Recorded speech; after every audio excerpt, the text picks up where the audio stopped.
Kalau dia datang ke sini, dia ini adalah berubah wujud jadi harimau.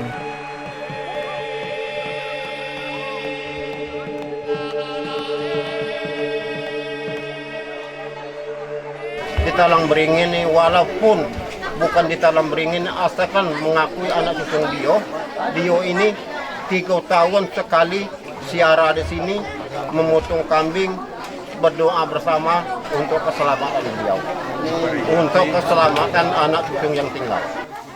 Kalau tidak diperingati kejadian-kejadian itu, maka di desa kami ini ditimpa bencana.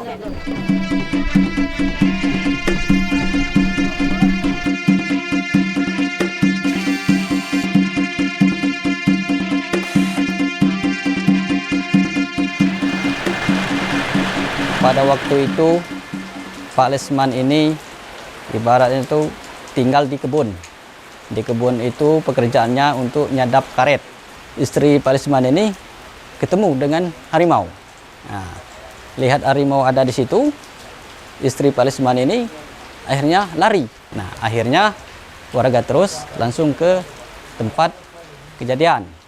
Jadi salah satu rombongan kami berteriak bahwa di sana ada mayat.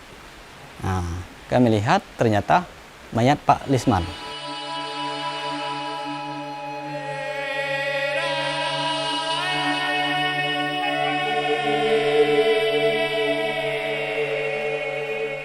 Warga kami tidak menyalahkan harimau tersebut kan. Di area kami ini kan sudah banyak dibuka lahan perkebunan kan.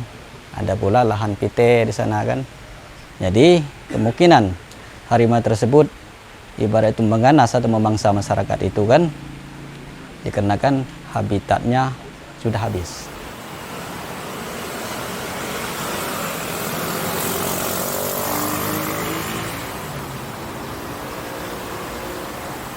Apa yang terjadi saat ini terkait dengan apa yang kita sebut konflik ya sebetulnya, itu kan masalah relation ya sebetulnya, relation atau hubungan yang kurang harmonis lah, kira-kira seperti itu.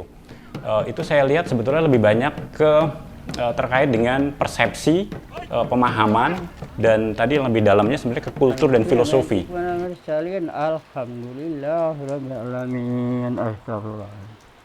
Kalau kita cukup sensitif dan ingin belajar, di situ sebenarnya ada banyak makna yang sangat mendalam gitu. Tanpa itu akan sulit ya kita untuk bisa mempertahankan lingkungan, mempertahankan hutan, mempertahankan satwa liar kita yang notabene sebetulnya mereka lah penyokong kehidupan kita gitu. Tanpa ada satwa liar, hutan tidak akan bisa bertahan.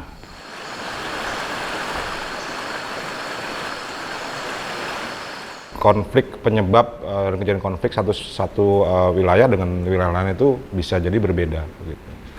Nah, kalau kita tanya mengapa terjadi konflik, tentu kita harus kembali ke kebutuhan dari harimau sendiri, kalau dari kacamata harimau. Nah, secara garis besar harimau itu memiliki 3 kebutuhan utama. Pertama, dia butuh butuh air yang sehat. kemudian dia butuh mangsa yang cukup dan sehat, yang terakhir dia butuh ruang yang aman untuk berbiak. Kejadian interaksi fisik antara harimau dan manusia itu dipercaya terjadi karena brief encounter atau perjumpaan sesaat yang membuat dua-duanya kaget. Tapi secara alamiah boleh saya katakan di Indonesia untuk harimau Sumatera, saya sih meyakini manusia itu bukan mangsa harimau.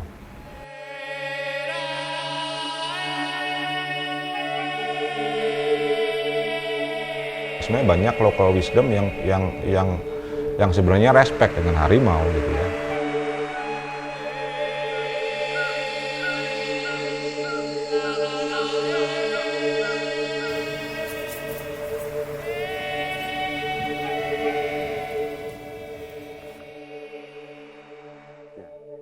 Kalau pertanyaannya kurang ke situ, kita kan untuk menjawabnya. Iya. Nah, itu. Ternyata jam 9 malam itu kedatangan tamu yang kita tidak diundang, tahu yang kita lindungi adalah macan itu mengambil satu ekor anjing punya dia piaraan di dalam rumah saya ini. Yang kedua ini kan dulu kan kita ini punya kambing. Kambing saya itu udah berbunyi, udah ketuk-ketuk aja tanduknya.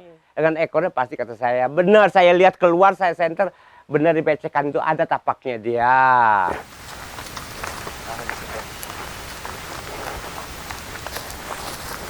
Karena saya dekat dengan TNTBS sama WCS, saya sekarang sudah dekat mengasih arahan untuk memasang kamera trap untuk membuktikan lalu lintasnya harimau di sini. Apakah kemudian harimau yang kita tahu home range-nya luas memang menggunakan lintasan itu setiap hari atau seperti apa kalau berdasarkan laporan dari warga? Di siang hari ataupun mulai dari pagi hari, ini masyarakat tetap beraktivitas seperti biasa, melewati jalur ke ladang gitu kan. Dan memang ada tumpang tindih penggunaan ruang di sini terlihat dari Ini pukul berapa? 13.50 di sini siang hari. Dan kemudian jika dilihat malam harinya, kita bisa lihat di sini. Ini dari Harimau Sumatera jam 19.44, jam 7 malam.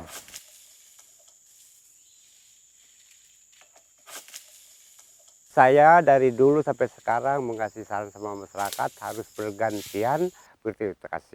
Dia jam 4 atau selambat-lambat setengah 5 sudah pulang dari lahan. Itu nanti jam 5 ke subuh, ke jam 4 subuh lagi itu sudah aktivitas harimau.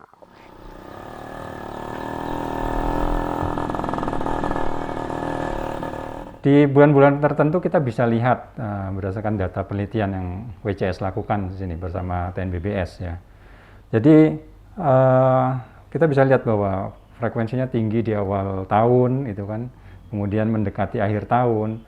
Kalau kita hubungkan sebenarnya ini berkorelasi atau berhubungan langsung dengan musim panen, terutama padi yang ada di sana.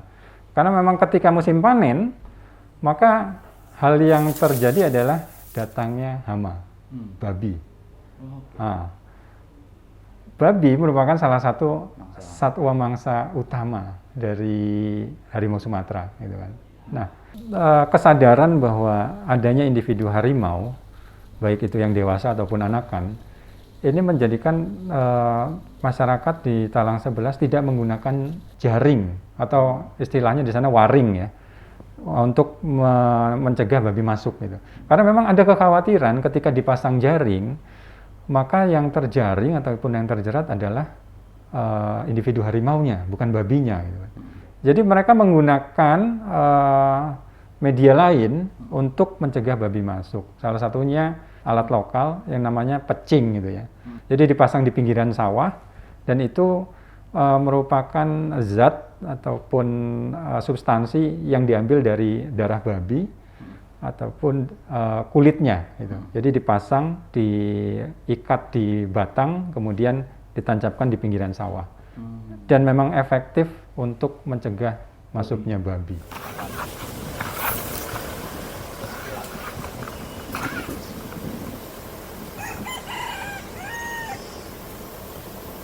Semenjak belumnya masyarakat datang ke Tang 11 ke sini, sudah tempatnya dia.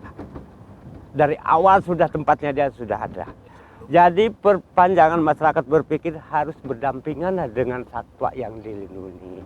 Masyarakat dan satwa yang dilindungi. Itu nggak ada pilihan lagi, Pak.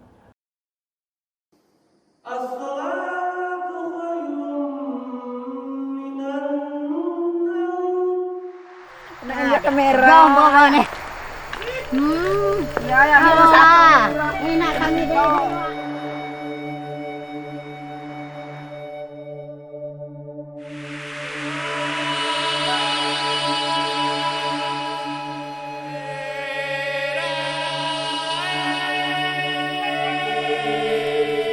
Pas itu kan ketemu tuh aku nengok gini, astagfirullah, harimau apa bukan nih tadi? Aku tengok lagi ini, harimau nian. Aku tengok 3 kali kan, pas aku ucap, astagfirullahaladzim, apa harimau nian? Ya Allah, harimau. Aku bilang gini kan, cak manu lagi aku, kataku kan, mau naik ke pohon itu kan, posisi badanku gendut kan, tidak bisa mungkin kan? Astagfirullah, khusus itu pergilah kamu, carilah makan ke situ. Aku mau cari makan juga kan. Astagfirullah, pergilah situ sampai nangis. Memang posisi nangis. Pergilah kataku gitu kan. Nah, langsung dia tuh nido. Memang ide pergi. Duduk di situ tuh lah. Kalau memang harimau situ langsung dilapor Pak Kades. Biar Pak Kades ngubung kehutanan.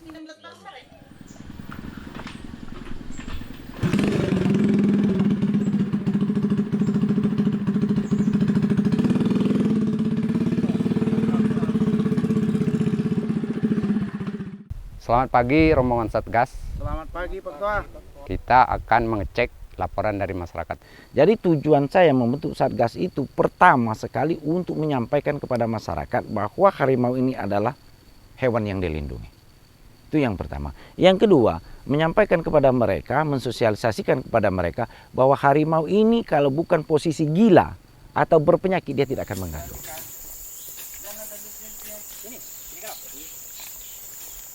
Ini adalah salah satu kamera track yang kami pasang dari Satuan Tugas Satgas Desa Lubulagan. Alasan pemasangan kamera track di daerah ini adalah tempat perlintasan satwa yang dilindungi tersebut. Masih ada 3 titik lagi yang kami pasang kamera track sebulan yang lalu. Nanti apabila kita tengok ada masyarakat yang membuat kandang di tengah kebun dan daerah tersebut aktif harimaunya, itu pertama kita sosialisasikan dan nanti akan kita bantu untuk membuat pagar TPE, yaitu untuk memutus batas supaya harimau tidak memangsa ternak yang ada di dalam. TPE itu yang paling efektif untuk mitigasi konflik. Tinggi tiang panjang 2,50 meter, jadi kedalaman yang ditanam 50 cm untuk tingginya 2 meter. Jarak antar kawat 20 cm untuk harimau. Karena harimau tidak langsung menumbur ketika melihat satwa mangsanya ada di dalam kandang, dia tidak akan menumbur, dia hanya mencoba. Bisa tidak dia menjangkau satwa yang ada di dalam. Ketika dia tidak bisa, dia akan mundur. Jadi satu-satunya desa di Kabupaten Seluma yang sudah mampu memasukkan kebutuhan Satgas itu ke APBD desa hanya Lubulagan. Praktik-praktik yang masih sangat bagus sekali di beberapa pelosok Sumatera ini, saya kira ini harusnya menjadi contoh yang bisa menginspirasi banyak tempat lain, bahkan juga decision makers, pembuat kebijakan di Jakarta, di provinsi dan lain sebagainya, supaya perbaikan tadi terjadi secara integratif dan simultan gitu. Pemulihan satwa itu bisa terjadi bahkan di Sumatera sudah banyak contoh ketika proteksi dilakukan dengan baik, perlindungan dilakukan secara terintegrasi, habitat dijaga, harimau pulih sendiri. Harimau itu memiliki sejarah yang panjang dengan leluhur mereka, dan itu harimau dijadikan salah satu satwa yang memang kalau boleh dibilang sakral lah gitu ya. Ada yang menyebutnya sebagai datuk pada malahan ya. Nah ini kan bukti bahwa sikap toleransi itu sebenarnya ada.